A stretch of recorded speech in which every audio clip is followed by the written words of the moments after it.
This is One on One.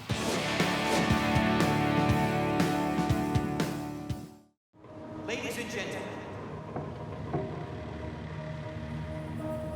I give you King Kong.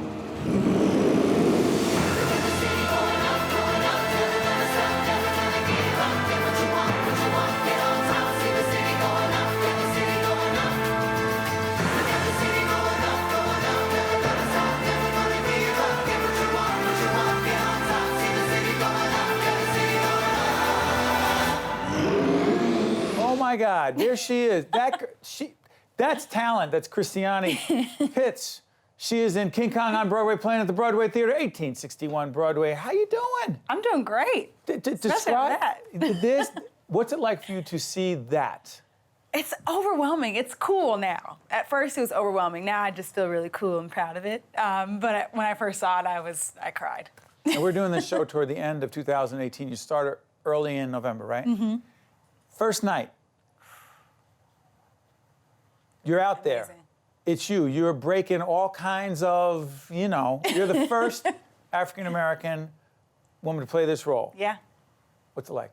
It's amazing. I mean, it's like you don't realize that you're sort of representing a large group of young ladies who want to see themselves on stage until you're doing it.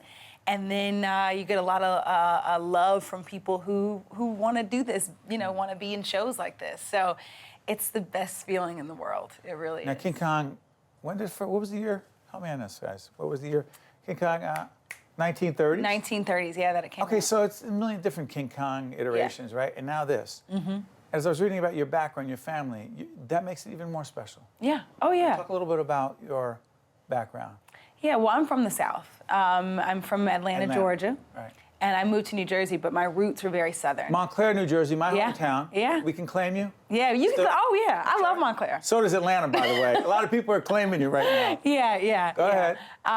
So I'm from the South, so it means a lot to me to sort of be a Black woman from the South who came to New York City to pursue her dreams in the early 2000s, to sort of represent a woman who did that in 1930s, because it was a much bolder move for her to have done it back then than for me to do it now. So it's an honor to play with it every night. And like you said, King Kong came out in the 30s, but it's clearly very special because it's been redone, over 15 times. Right. There's a new movie coming out soon, Skull Island, part 2, if you will.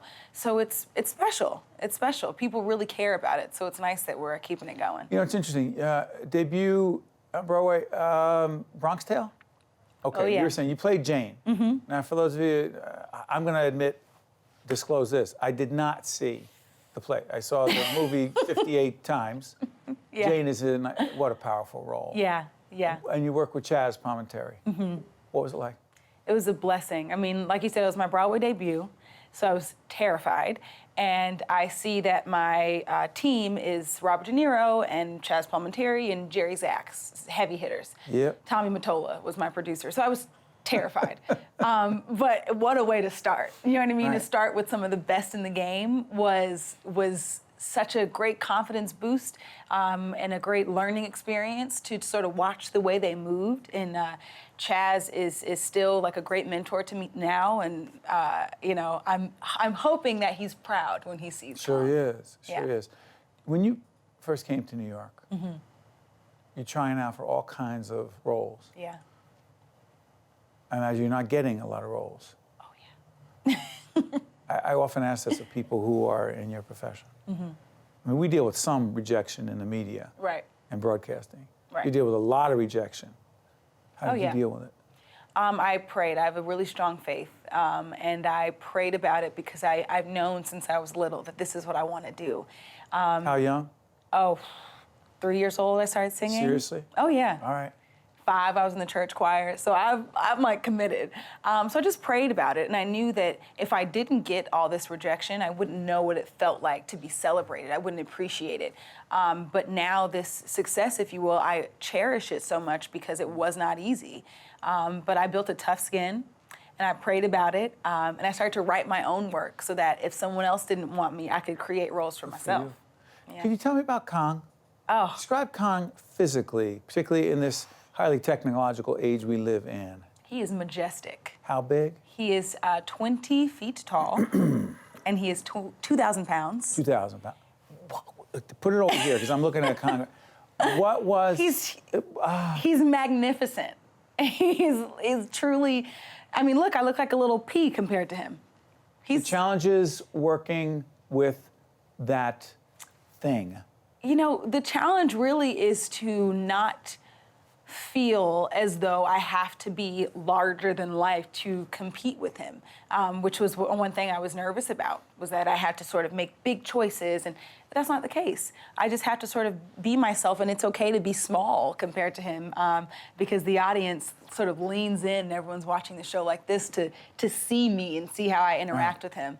So the challenge really is just sort of staying truthfully little and not being worried about being sort of overshadowed or taken over by this majestic beast. So this gets a great run. I told you we're going to try to bring our daughter, who's 10. You said it's okay, appropriate for 10-year-old? Yeah, oh my goodness, it's great. Okay. They'll love it.